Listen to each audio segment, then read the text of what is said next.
It would be quite easy and convenient to, now that Joseph is dead in our history, and the church in Nauvoo has sort of been taken over by Brigham Young, to just follow Brigham Young out to Utah and leave Nauvoo and everything associated with it to just the past. However, there is a whole history in Nauvoo which we should address that occurred once Brigham pulled the other Latter-day Saints out of Utah. That history is the history of the family of Joseph Smith, his wife, and his children that she bore or adopted.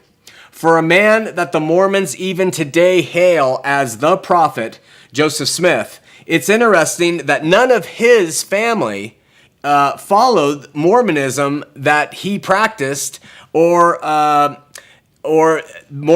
Mormons practice today. Mormonism that happens here in the Utah Valley, that is headquartered here in Utah, was not followed by his wife or his children. That's telling somehow. Tonight is part 2 of 4, where we will tell the tale of the Joseph Smith family, what they did, how they were treated, and where they ended up. We're going to begin or continue tonight with Emma, finish up with her and her death, who is Joseph's wife. Next week, we'll cover the lives of her children. And then the following week, we're going to finish off with a special story about their youngest son, David, which is absolutely amazing in its parallels and what it reveals about his father. It's amazing that a person who was with Joseph Smith from the night he supposedly picked up the golden plates to the day he died, his wife, would not only choose to let Mormonism move right on out without her or her family, but would hold its new leader, Brigham Young, in utter contempt. It's also quite revelatory how the Utah Latter-day Saints viewed Emma and her decision to remain behind, and how her life and the life of her family ended up as being separated from the pack. Prior to the Saints leaving for the West, Emma is reported to have used the word Brighamite to describe those who would follow Brigham Young's lead. The term was derogatory in the least. In time, those who didn't follow Brigham, but remained true to Emma and her son's version and Joseph's version of Mormonism, the Utah Saints would call Josephites. And that term is related to Joseph Smith III, Joseph Smith's son, not Joseph Smith himself. So where the saints who stayed back in Nauvoo and in those areas called the people in Utah Brighamites, the Utah Latter-day Saints called anybody who didn't come to Utah but believed in Joseph Smith's vision Josephites, referring to his son Joseph III. Prior to the Saints, after the Brighamites began to pull out from Illinois, Emma rented the Nauvoo house in 1847 to a man named Abram Van Tool and abandoned Nauvoo by riverboat with her 4 children. They traveled to a small village 150 miles up the Mississippi River that was called Fulton, and there she remained till she got word that Van Tool was ripping off all the furniture in the Nauvoo house. So in the middle of the winter, with her 4 kids in tow, she took their family horse, 1 horse and a carriage, and traveled 150 miles back to reclaim her property. And she kicked the bum out, caught him in the act of looting the house. After spending her married life with Joseph, running away from issues, running from the law, running from mobs, running from all kinds of issues, it appears that Emma grew up and said enough is enough, and now she was going to stand and fight. She would remain in Nauvoo for the rest of her life. The town had shrunk from nearly 20,000 inhabitants to several hundred, and would struggle and thrive economically and spiritually throughout the remainder of her days. Emma turned 43 the same month that the Brighamites entered the Salt Lake Valley. She courted 2 men in the summer of 1847, and one of them won her heart, a man named Louis Bideman, who had met Joseph Smith prior to his being killed, but refused to join his church. He had been married twice before, the first time ending in death, the second time ending in a divorce, and he married Emma in Nauvoo on December 23rd, 1847. In time, the Nauvoo temple fell to arson, weeds sprouted up, and the city became a river town full of the type of characters you would expect to see in an abandoned place that once thrived on the Mississippi River. A visitor from Utah and a friend of the Smiths named Bernheisel made a stop to see Emma when he was making a trip back east in 1848. He wrote, quote, "Though Emma received me in the kindest and entertained me in the most hospitable manner, she did not make a single inquiry in relation to the valley," meaning Utah Valley, "the church, and any of its members." Brother Bernheisel, as a member of the Utah church, knew that the Utah church, the Brighamites, church was everything. This was quite disturbing to him that Emma didn't ask him anything about any of it. I think she was too smart to fall into that religious trap again. Now take a minute, think about this, ask yourself, why? Why would Emma not ask about anyone or anything that was in the Salt Lake Valley that moved on with the Brighamites? When we are presented with a picture of what Nauvoo was like prior to Joseph Smith being killed, they present these idyllic images of everything being love and solidarity and unity and this total cheeriness atmosphere in all the pictures and all the depictions you learn as a member of the church, this setting. If it was this way, why would the prophet's wife literally have nothing to do with Mormonism ever again? She was the wife of the prophet. She actually served as the Relief Society president of Nauvoo, and yet when someone comes from Utah, she doesn't ask anything about the people. What did Emma know about Mormonism, about Brigham, about Joseph, about those pioneers? What had hardened her heart so much? Amidst great financial mess, Emma ended up, long story short, acquiring, then losing, then reacquiring most of the land that was in her husband's name, and she remained, again for the rest of her life, land rich but extremely cash poor. Her husband, Louis Bideman, would soon run off to California for the gold rush and leave Emma to raise her 3 boys alone, and as her oldest adopted daughter, Julia, had gotten married and moved away. She raised her boys with Christian principles. This is how Emma started her life, being raised on Christian principles. And she joined no church except the one that her eldest son, Joseph III, would head as a prophet years later, the Reorganized Church of Jesus Christ of Latter-day Saints, which has been renamed recently, the past 8 years, to the Community of Christ. When her boys hit teenagedom, the Nauvoo Mansion, as it was called, became sort of a hangout for the kids and their town friends.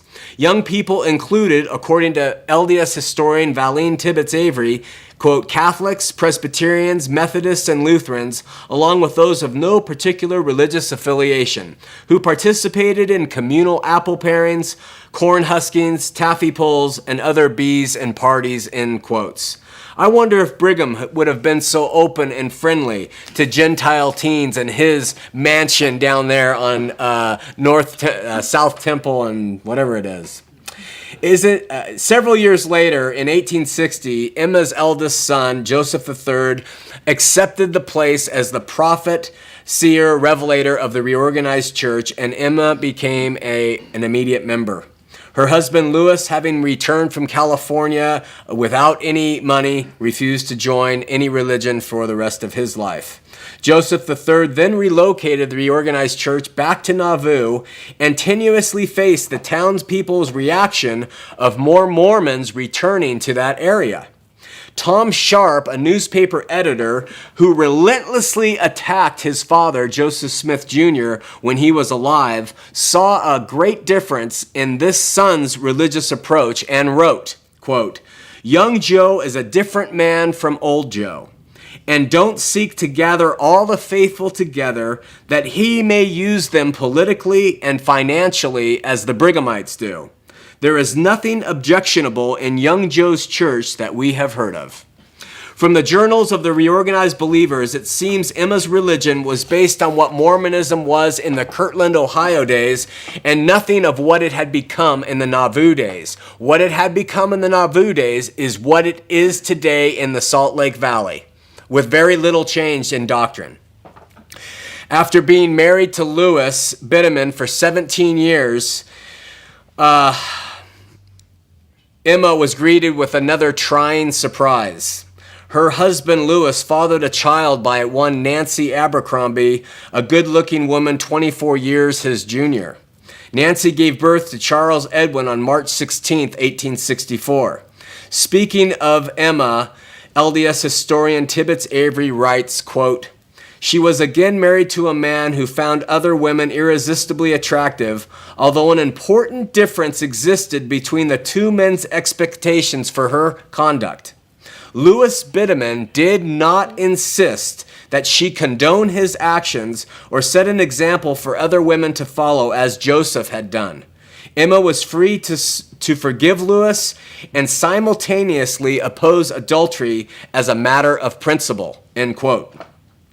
I would suggest that because of this Christian approach to the issue, which Emma was freely allowed to embrace and accept, she was also open to loving rather in her response rather than hating and rejecting. The child stayed with his natural mother for the first 4 years of his life before Emma took over to raising him to adulthood in 1868. When Brighamite travelers from Utah, however, heard about the child, they saw a vast difference between their own polygamous morality and that of Emma's Christian willingness to take an illegitimate boy and make him her own. To them, they were living within the realms of God's ordained practice of polygamy and would not offer anything praiseworthy in her selfless act of love and forgiveness of her husband and the child that was born because of it. Sound familiar? Frankly speaking, in order to fully inflate themselves for having chosen rightly to follow Brigham, they offered her no quarter, no allowance, no love or acceptance. They offered it to nobody who resided outside of Utah and didn't follow Brigham into the Salt Lake Valley. Not surprisingly, this attitude was reiterated by Brigham Young himself. Brigham Young, not a nice man. When members of the reorganized church came to visit Utah, Young let them know in no uncertain terms how he felt about the prophet Joseph's wife, Emma. According to those who were traveling missionaries, Young stated publicly, quote, "Emma Bideman is a wicked, wicked, wicked woman and always was and is at the bottom of the whole matter with Joseph III being the prophet of the church. Joseph III is led by his mother and is now acting under the direction of Emma." Young concluded, "I know more about Emma, Joseph III, Alexander, and David than they know of themselves," end quote. This attitude became almost canon among the Utah saints. Emma was evil. And within the auspices of this general attitude, we can see the genesis of a Mormon attitude that exists even to this day. If you are not for us, if you do not agree with us, if you do not follow us, or if you teach anybody anything against us, you are evil. You have the problem. You are the failure, not us. Never us. Speaking of her relatives who chose to follow Brigham to Utah, like Hiram Smith's children, Emma said, quote, "Maybe that God will consider them in their ignorance and convict and convert them and cleanse them from their abominations and make them fit for more decent society. I hope he will. That is, those who were taken there when too young to know any better." When Emma's son was attacked by the Brighamites, Emma wrote to him saying, quote, "You may know that you are not the first one who has been misunderstood or misapplied or misquoted or misrepresented in every way and in every conceivable shape. Neither is it certain that you will be the last afflicted one," end quote. Under Brigham Young's leadership, one thing was quickly established. Turning the other cheek is for sissies.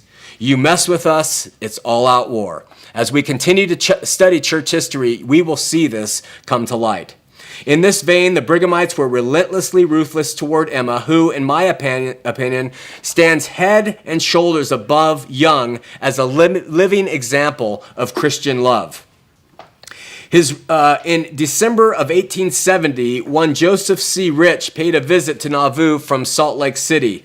His written report was printed in the church-owned Deseret News, most likely with the approbation of Young. On January 7th, 1870, it read, quote, "I have always venerated the name of the prophet, and look upon Nauvoo and the places frequented by Joseph as almost holy ground. Then judge my feelings as I crossed the threshold of the mansion home. I stepped into the office where perchance angels once visited there. Old Bittaman, the present husband of Emma, sat spitting tobacco on the stove. The furniture and the general appearance of the room were decidedly shabby.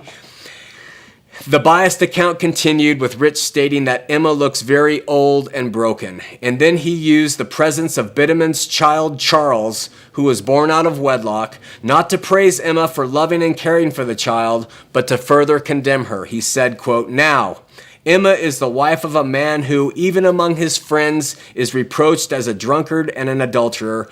Only recently, an illegitimate child has been sent him that calls Emma grandmother. Holy God," he writes. Emma has been through Lord knows what at the hands of her first husband, Joseph. Unimaginable trials for a woman. She refused to play along with any more religious tomfoolery, and now at the age of 65, she was trying to keep an old hotel without funds or the benefit of visiting angels or paying customers. And this supposed Latter-day Saint visitor not only castigates her, but the Deseret News prints this castigation in full color for all the Brighamites to read and to shake their head. When we come back, we'll finish up about Emma Smith and what happened to her. See you in a minute. Let's open up the phone lines and let me finish up with what happened to Emma Smith. People often ask why I get angry at times on the show. It doesn't happen as much anymore, but it's stuff like this that continues to happen every day, today, at least in this state and within the confines of Mormonism, that keeps me up at night and the fire's going. Unfortunately, Emma was a human being and was not only capable, but she was willing to lie. Her reason, like anybody's reasons for perpetuating a falsehood, was highly personal. In her mind, lies were necessary to protect those she loved from the horrors of the truths that were forced upon her. What did Emma lie about? Polygamy. She taught her sons and her daughter that their father never practiced it. She claims to have known no other wives. To her, she spoke the truth, which had become so relative in Mormonism's public expression, it probably seemed acceptable. On August 29th of 1877, Brigham Young died. His last words were fittingly, "Joseph, Joseph, Joseph." At the start of 1879, after years and years of trusting where trust was not warranted, of loving when true love was not reciprocated, of serving when service was received without much gratitude, and for existing under the constant criticism of not doing what she should, Emma Smith's life began to draw to an end. Pressured over a national conflict over polygamy, her sons, now adults, sought to talk to her in her declining health and asked if they could interview her about the subject, and she agreed. In February of 1879, her now grown sons asked her to frankly explain their father's polygamous activities. In her continued genius, Emma responded using the very same rhetorical tools her husband and the defenders of polygamy had used to deny its existence so many years before. You see, Joseph Smith and all the boys who secretly practiced the lustful and carnal art in Nauvoo, when they were confronted publicly, were actually able to deny it existed because in their minds, they weren't practicing the barbaric act of polygamy. They were practicing the eternal principle of celestial marriage. So when asked by her sons Alex and Joseph III about it, Emma, using the same logic, denied that Joseph was ever married to another woman while they were wed. because to Emma, the marriages weren't marriages at all. So she claimed there was no other wives because in her mind, they were not wives. She was. In the early spring of 1879, just shy of her 75th birthday, Emma Smith died. Interestingly enough, and unlike Brigham Young, her last words were not Joseph, Joseph, Joseph. I pray in my heart that they were Jesus, Jesus, Jesus.